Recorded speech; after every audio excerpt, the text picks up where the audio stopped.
Welcome back, everybody. It's the bench, and this is a metal building, provided that you listen closely to the sounds of the roof.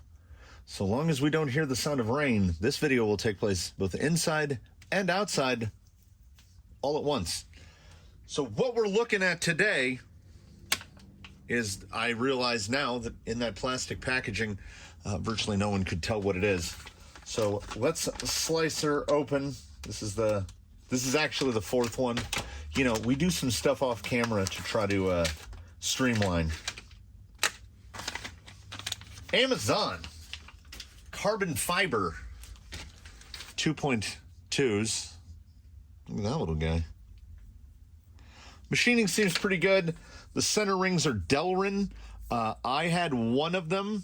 I don't even remember which one. One of them coming out of the package had a pretty sizable crack running down like that. But as this is all just squeezed together, I didn't assume that the crack was really going to make much of a difference. You'll also see stuff like, where's my razor knife? You'll see stuff like this, right? And it's not like any kind of manufacturing error. It's just that when it came off of the laser or water jet or whatever they used to cut this with, I noticed on a couple of others there was a fairly significant buildup, and I had to, you know, probably safer if you're going to do that, like take them to the sink, put them underwater. It is carbon fiber powder. We're not supposed to breathe it. But to be completely honest about it, I've been breathing carbon fiber powder for a long time. Inside the little baggie that comes with each one, everything is packaged. They come in one big, what are they called? What are we calling them? 4-piece carbon fiber as TRX4, new made in China. I don't even remember. It was probably some random collection of consonants that the name was, like most of the typical Amazon stuff. In there, you have a 14, it's a 12 millimeter hex. But from this point forward, whenever I refer to a hex, I will be referring to the metricness of it this way, right? So this is a 14 millimeter hex. The ones that will be installed are 23 millimeter hexes. You can see a little bit of a height difference there. Because the vehicle that it's being used on, I wanted to get rid of the dumb adapter hexes. It's a completely different story. Anyway, the 14s do appear to be nicely machined. They have a tight fit. I've tested them on a couple of hexes. And luckily, and coincidentally, the set of wheels that they will be replacing for the moment, for the testing purposes of this, are these. So J-Concepts ruptures will be mounted. So if you're not mounting J-Concepts ruptures to these, your results may vary. But the ruptures are running 14 millimeter hexes, so the only 14s I had were like gunmetal, so now I can toss these black guys on there. Anyway, that's for later. That has nothing to do with what's going to happen right now. This will be a little easier for me than it would for anyone else in this situation, because I call it trained. These tires have been trained. They're not fresh out of a package.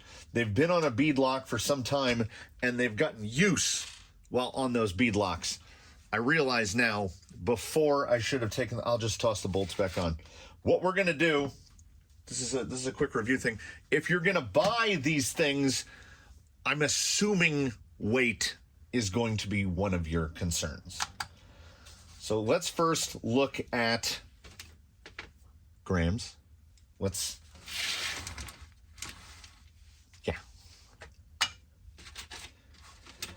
In each bag, you've got outer ring, inner ring, Delrin lock ring, 6 anodized aluminum spacers, which you will see, 14 M3 by 8, and 14 M3 by 10. You only need,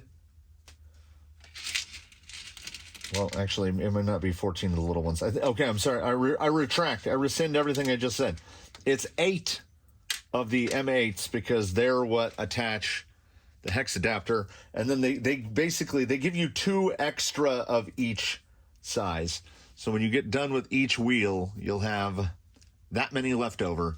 And then when you get done total, you'll have a nice little pile of hardware, you know, for later.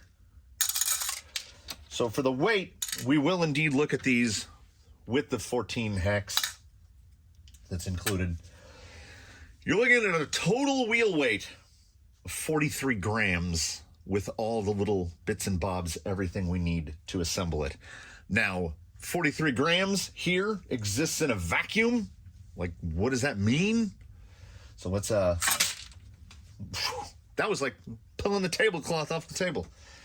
This is a Duratrax wheel that I baked off of, just out of frame, that guy over there, those Showdowns.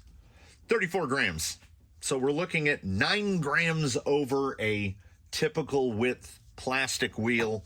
But more importantly, if you wanted to compare that to, say, a nice wide width alloy beadlock at 115. So ordinarily in this type of thing, we're not looking to drop weight, at least I'm not. So this is dropping 70 grams per corner, and this is an experiment. So here's this one that, let's just, as I got ahead of myself, what do 5 of these even weigh? About 3 grams. Well, I can just leave them on there. So a full combo, we're looking at 265 grams per corner, and that's all rotating mass. So I thought, in my consideration, if you're putting 2.2s on something, that vehicle is probably bigger. So we can afford to remove some rotating mass. 265, remember that number momentarily. They mount up just like every other wheel mounts up. 198. So 67 grams per corner. I think that's like it's 2.4 ounces per corner. So we're taking 10 ounces off of the total vehicle weight. And I'm going to mount up the 4th one here momentarily. We'll get to go along that journey together. Here are the other 3. I was genuinely surprised. I would categorize these as easy to mount, honestly, because you can see the bead all the way around. There's a good angle of it. You can see the bead coming over the lip. I thought, oh no, like with how skinny the beadlock ring is, but these really face bolt together. They really hold it down. I contemplated putting some like scale hardware on there, see how that would look, but I instead just opted to mount them up as they come. Let's put those there. You know, there's not enough wheels on the bench. Let's throw some more wheels on the bench. So as I say, this guy is trained, but also I should and will point out, when you've got your usual guy, let me get some backdrop. There we go. You got those little tabs, these little fellas right here, knuckle removers. Like I got some little cuts and tears. When you're pushing these out, they can come for you. Oh, that one came out fairly easily. It is a very similar situation with the machining on the Delrin here. These are the little guides for the aluminum standoffs, and they will come and get you. So be careful when shoving your thumbs through the centers of your tires, whatever tire you might choose to mount. I went with, well, when I ordered these to test them, I had a particular vehicle in mind. Regulars of the channel will know exactly who that vehicle is. They will recognize these tires. I don't imagine a ton of people are running 2.2 ruptures on a like a TRX4 or something, because like here's a 1.9 rupture, and then, you know, for further scale, there's a Canyon Trail. So these are some big boys. You need to have something, but I mean, there is always stretching a 1.9 onto these if you really want to go lightweight. I have never even tinkered with the notion of a lightweight wheel for a crawler. I generally I shoot for around 200 grams per corner on all of my rigs. And I got to thinking, well, this guy, because everything's so big, is like, well, 265 grams. So I can afford to drop that 2.5 ounces from each corner. Now, why I say mileage may vary. You see right there? There's a double. It's double lit. So I don't honestly recall. Let me find somebody that's not mounted. No, see, like here's a 2.2 Braven Berserker. There's the outer beadlock. There's the rubber ring that you actually mount to the beadlock. And then here is just where the ribbing ends. So it doesn't have any sort of, if I push the foam down, can we see? Sort of. Yeah. There's no double lip there. I think most tires don't have that double lip. As a matter of fact, these ruptures are the only tire I can think of that does. So the way I do this, I generally don't fill up videos with assembling of wheels, but as this method of assembly is different enough, I just go around in a circle, making sure not to accidentally grab one of the 8mm. Go around and just finger tight. That's all they need to be. Finger tight all the way around. You can get a little bit ahead of yourself. Put the screws in. Then mount these guys up. Because, as mentioned, they seem to mount like even easier than I'm air quoting in my head, conventional beadlock. It's all 2mm. I'm a power guy for everything. If you haven't seen videos on this channel, I have my torque setting to 6. And the way we do this, now we'll get this out of the way so I don't accidentally try to mount it. I mount them with can we see the little tabbies, the little tabby teeth? There's a little tabby teeth. I mount it with the tabby tooth towards the front. As one would expect from this sort of product, there is no guidance. There is no paperwork. There is no nothing. It just seemed logical to me for the keeper to be towards the front. So I try to push the internal ring as far as I can towards the front, and I try to kind of get it to nest into that double lip. This one, of course, because this is how these things work, this one feels like it's fighting me because it's the 4th one that I've done, and they all went together really smoothly. So give this guy a little twist. I try to line it up. Can we see? We can see a little. Push it through. And then really the only thing is try to get, the ring will fit, and I say mileage will vary, but if you're mounting them to ruptures, you can get it to where the ring really pops in. Like it sits in there nice. So all I'm trying to do is like, see how lined up they are? Nice and lined up. We grab ourselves a 10.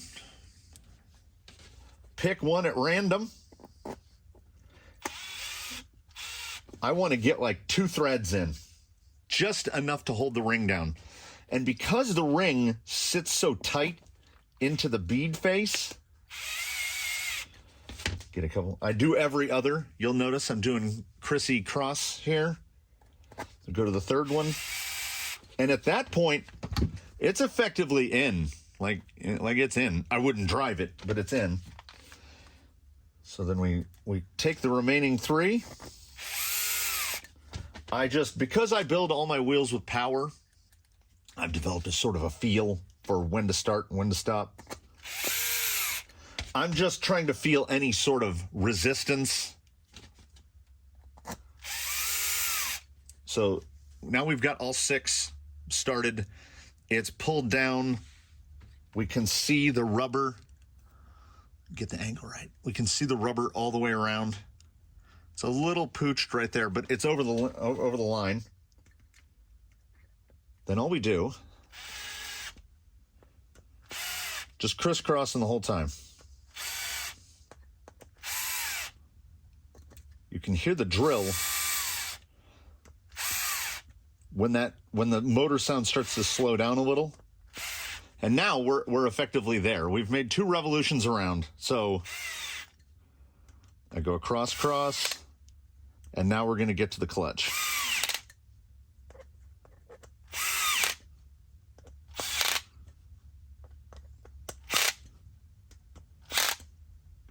That's all 6. And then because these were just finger tight, same thing. They tend to actually, everything tightens up. It kind of pulls itself together. And then because of the shape of the carbon and how tight the carbon fits into that lip, and again, we've got the whole, not the prettiest section of bead right there. It kind of folded it a little, but it's definitely locked in. I rotate my adapter, and the height of your adapter does not matter. I get one started and just in there a little, like it's not even halfway. I took one too many away. I took 2 too many away. Did I find the one wheel that didn't come with extras? Because I've got a whole pile of extras over here. Because I find that the tolerances with these are tight enough that if you tighten any of one of them down, it's going to make it really difficult to put everything together. So we get them all started, just like you would on a car. And once they're all about half down, we know we're good to go, and then we crisscross.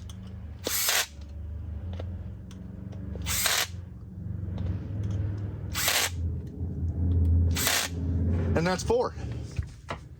It's not too bad. Like, in terms of beadlock assembly, it's not bad. And really, it really does feel suspiciously light. So we'll bring in our good friend, the block, because we need the block to set our unwitting victim on. And as I said, some people will automatically know who that victim is. This is Zoidberg, what once was a Capra. It is now this thing. The only thing remaining on it now that is Capra is the axles. It's a Capra axle thing. Double NSDRC RS500Bs, Desert Lizard 100 and some 110s, 120s. I don't even know what they are. High clearance links, stretched out to a 13.2 millimeter wheelbase. He's got some weights in the front. He's got an Amazon Dig gearbox. He's running a 900 kV Outrunner off of an AG Innovations Ninja. I have said this about Zoidberg many times in the past. He is the man with all the tools. He's got Dig. He's got 4-wheel steer. He's got 2.2 ruptures. And now we're going to find out if 2.2 ruptures on some very light wheels, what is this going to do? I mean, they look cool. So cosmetically, I'm all for it. It didn't feel like it went down all the way. It did. Little axle play there. Let's cross go so he doesn't fall off the stand. I need to be really careful with this thing. It puts down too much torque, genuinely. You get about 2 or 3 ugga-duggas, and it almost feels like you've gone too far. I have already blown out a couple bolts with it, and to add injury to that, I've broken a couple tools with it. I had some 8mm stuff turned down so that it would fit in for 5mm nuts, and as you can see, well, that's not great. And then more recently, it just did this one. But if you turn down the walls of a socket, what do you expect? I also blew up the one that Vanquish gives you, like blew it up by hand. Twisting it by hand. It didn't feel to me like the thing was tightened down all the way.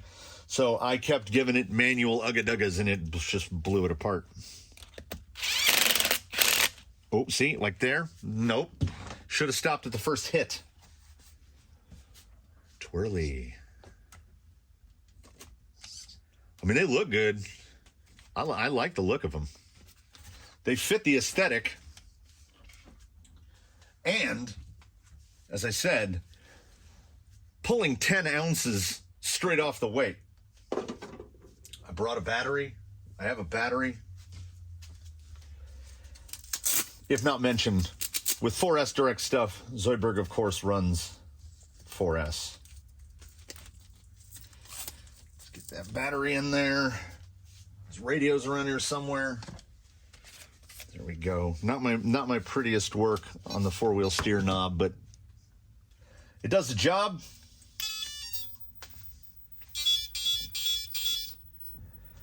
So let us find out, just like this and just like that. So I have a mental picture of how these wheels have done and this rig has done in the past. I don't think that at his curb weight, which is in that 8-pound area, I don't see any real significant drawbacks to dropping some weight at the wheels, because his wheel track is so wide, because his wheelbase is, you know, by crawler terms, so long. Like, he's short course length. What are we still sitting at? 335. It's long. Yeah. 13 point. It's a short course wheelbase because this is a J Concepts bar shell, so it's a short course body. He could go longer, but at that point, I start getting into the problems related to things like drive shafts. He's got some quite long drive shafts as it is. He could go longer. But for right now, what we're here to do is see how these drive. And we got here in a hurry, so let us take this, pray against the rain, and take this guy to the rocks so we can see if these made it better or worse. If you trust a weather report, you're going to get wet. The rain is here about 4 hours before it was forecast. Okay, I can tell you right now, non-regulars, that was the quickest up on that ever. Have I just changed my philosophy on wheel weight? I think it's getting wet already.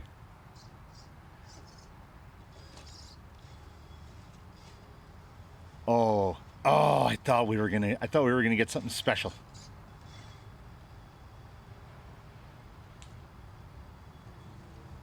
Nothing in that rig is waterproof, I don't think. So we'll go so far.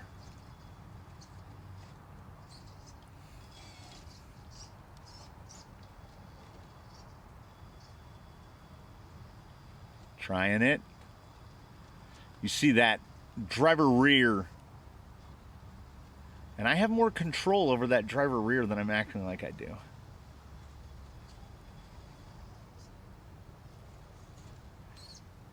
Just can't. Whoa, hey, hello. Yeah, there's definitely a lot more. Let's call it pop. Got a lot less mass to move.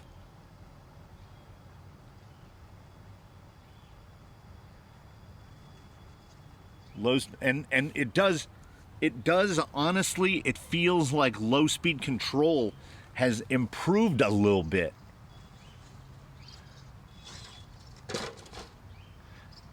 As I think it should. Out of frame, back into frame. I just can't. Oh, that was beautiful. Yeah, bump is definitely going to improve. Look at this right here. Get a little bite there, get a little more bite, and there. It's like having to relearn how to wheel it, honestly. Like, the behavior of it is different.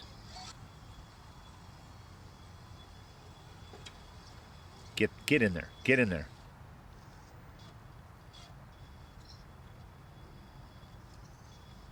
If there's a drawback, and I'm looking for it, you know, I want to find it. But let's see, drag brake here. Let's get out right to where we're gonna breach, right? Yeah, the low speed control. It's like buying low speed control.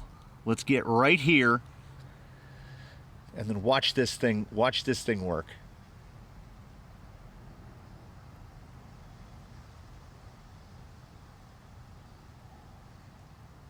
It's just gravity. There was no rotation on the tire at all.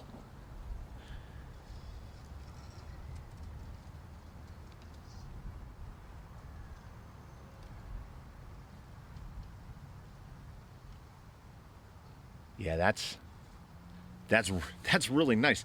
I love drag brake, and there is definitely a point of diminishing returns, rotating mass relative to drag brake. You know what we need? We need something tougher. And what location better than the notch, which is narrower than Zoidberg by a fair amount.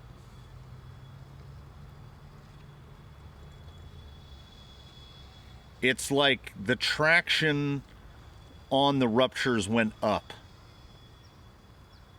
I'm one-handing this. Pulls effectively straight out. There's a little spot where the tire gets caught there. We need to get right in here like this. Look at that power out.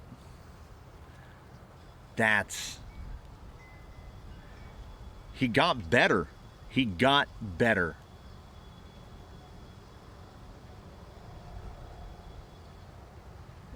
Side hill it. Now my brain, which is a lump of goop that doesn't have all the facts, wants to think side hilling is going to be negatively impacted because we don't have the weight to keep the wheels down on the high side. But at the same time, we don't have the weight in the wheels pulling the low side down.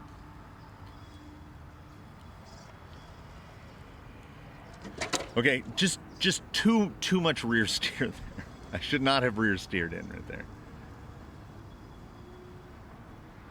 Angle this across the face here.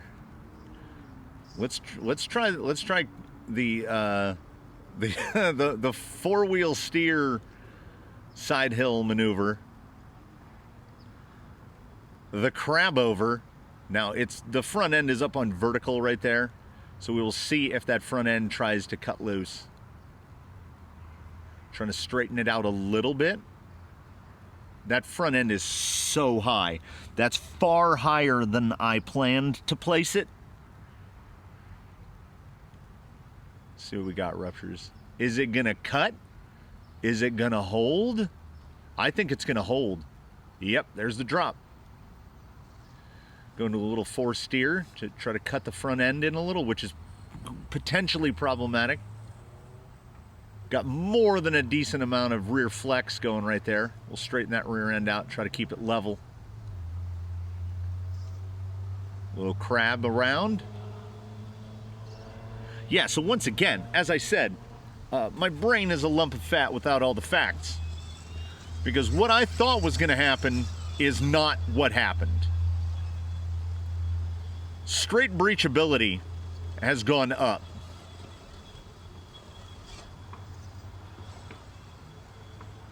Just straight up.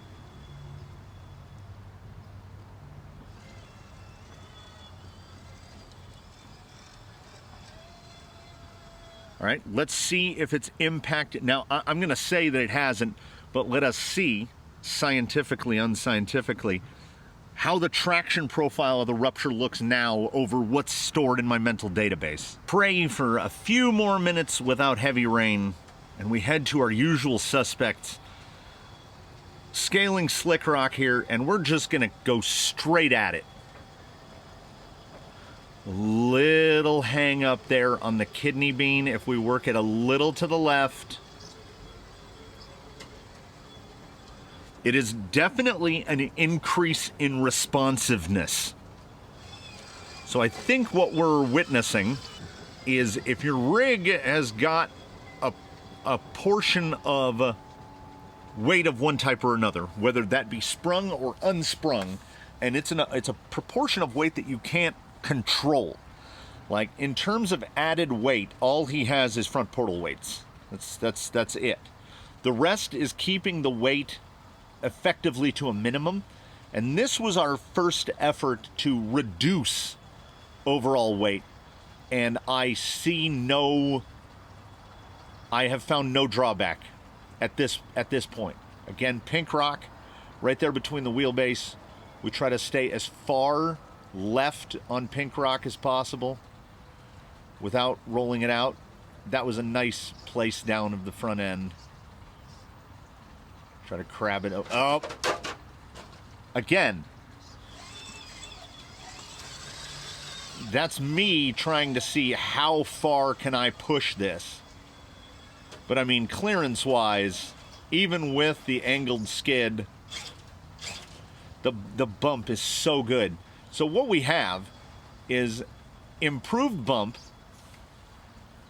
no reduction in forward drive, improved side hilling. Now, mind you, this is a special instance, genuinely. Not everybody is going to have this, but you might have a build that's like this, a bit wide. He's sitting 12 and 5/8, between 12 and 5/8 and 12 and 3/4 wide from outside of tire to outside of tire. But to his scale, it doesn't look odd. Okay, I'm just gonna try to pull this. And then we'll put some, see, that's the problem. I get the rear steer coming in too soon. And he can pivot it before he gets to the fence, which is crazy, because I don't think anyone else here can pull that inside the fence when shooting that wide out. Let's take a look at the drag brake once again here on this drop in. We'll just cut. Yeah, it's just a hold. It's improved. Now, a 900 long body, 900 kV Outrunner on 4S is gonna have some hold. But again, the low speed fidelity has gotten even better. Let's tip it out onto the edge of the kidney bean there. Yeah, we're at the point where gravity is like, I'm gonna take over. I see no negatives. I think they're generally up on Amazon around $55 a set, which by 2.2 standards is maybe $10 more than what it would cost to just get a typical set of alloy beadlocks. These are staying. I mean, it could be, we might have an outcome somewhat manipulated by the fact that there are 2.2 ruptures bolted up. Again, I got my other hand just sitting out here in the open. This is just one-handing it to see how the rig is going to behave.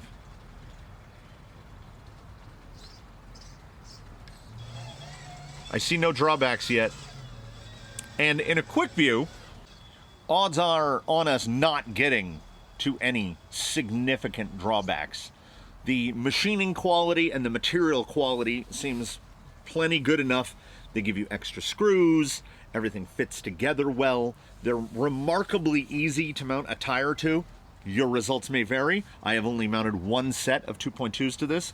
I was initially going to try mounting up the aforementioned showdowns that had been heat baked off of the plastic wheels, but their beadlock rings do not look good. They're bead edges, so I decided to go with these and thought that this is a more suitable home for them anyway. It fits with his aesthetic. That front end, it was momentary, and I hope someone might have noticed it, but this tire up here just pushed down. So ordinarily there's a rollout that occurs right here.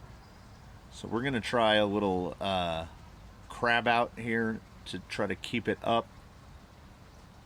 That low tire is proper low. Most folks will roll out of that.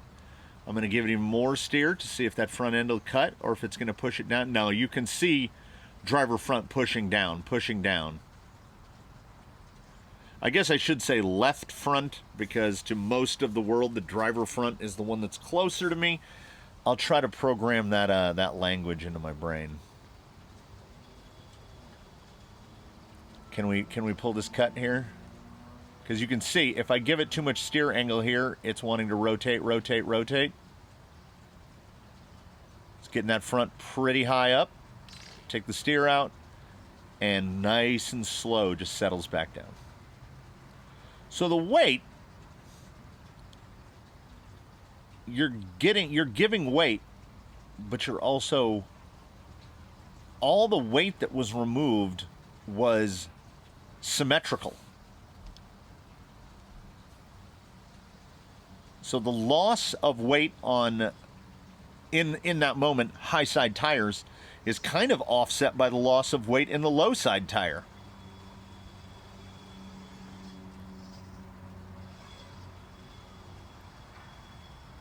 It just feels so, I wish you could feel what this is feeling right now. It's so responsive, like it's so crisp. Let me test that crispness on two more things and then some final thoughts. It is genuinely, it's like the punch has been turned up.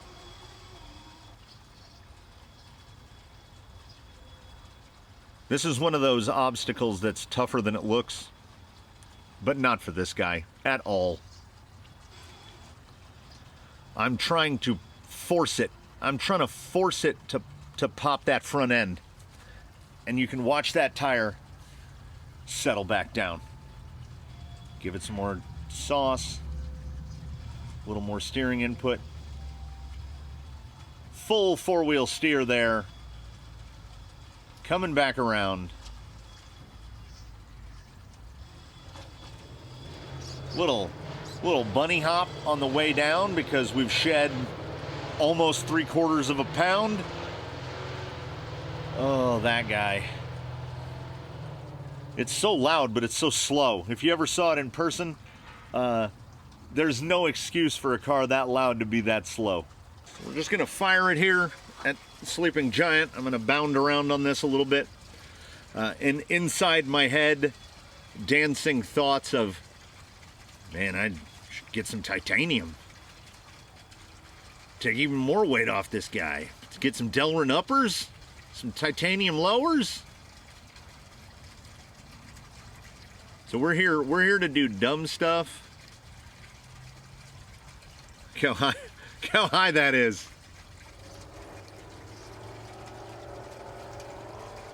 Can still hear him off in the distance. Being loud for no reason. Trying the high pivot here. Yeah, it is genuinely more planted with that loss of rotating mass than it was with the heavy wheels. Let's go straight here. Little breakover there due to the angled skid.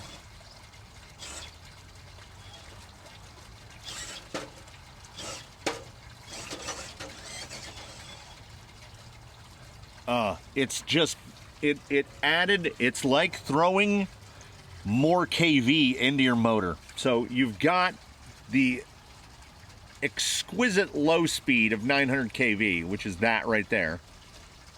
But then if you want to, rain flurry coming, you can really pop them. So I would say, uncertified thumbs up. Like, I feel like I'm rushing it a little because I don't want to get soaked, but every part of this has been a positive result. Look right there, just Straight up. It drives different. It does drive different.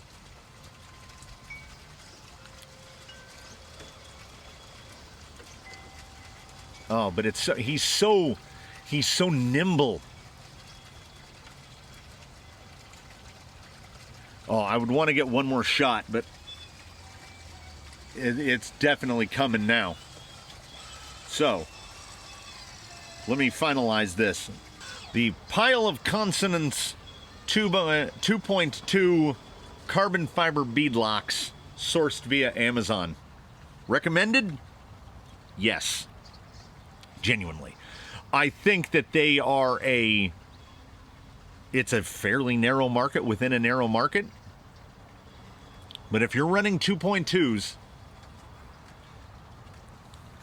definitely give them a look. For sure. Price point, can't knock the price point. Fitment's good. Ease of mounting, good. Improvements to performance, good all around. It's good. Everything good. I don't want to say good too much, but it's like the suspension got better, forward drive got better, side hilling got better, descending got better, drag brake got better. It's rare to find anything that's going to give you improvements across the board. As I've said, putting together rock crawling rigs seems to be an exercise in compromise. Because when you get something, you're giving something to get that thing. So what we did was gave away weight. We gave away 10 ounces of weight. What was that? 268 grams, to be accurate. Oh, you can actually see on the rock now. The rain is really coming down. We gave up 268 grams, but I don't see, like, what we got back far outweighs that loss of weight. So maybe it was an instance of this guy's weight being at the point of diminishing returns where that loss of weight is going to improve, but I don't know. I can't state to that. This is a quick view. And these did amazingly well, remarkably well. Of anything that I've tested in the quick view tests, these have been the most impactful. I am genuinely glad that I spent the money. And I would say, you know, I don't know about durability. He might take a real hard one down a hill and crack one of the outside pieces. I don't know. I can't speak to that. But in terms of mounting, very good. In terms of performance increase, very good. Lots of goods, lots of varies. Enter your own choice of superlatives. Try out a set. If you're one of those limited folks who have need of some 2.2s and can afford to lose some weight at the corners, I haven't found a drawback yet. Maybe we will in the future, but we will cross that bridge when we get to it, and I'll always have more 2.2s sitting around, and they look good. I think they fit the aesthetic of him to a T. So with that closes this one. Positive results. Any result is positive, and a positive result is double positive. So thanks for watching this one, everybody. I hope you enjoyed. I hope it might have provided some useful knowledge to you. It is fully raining now. Please do comment below, etc., etc. And as always, do your very best to have a good one.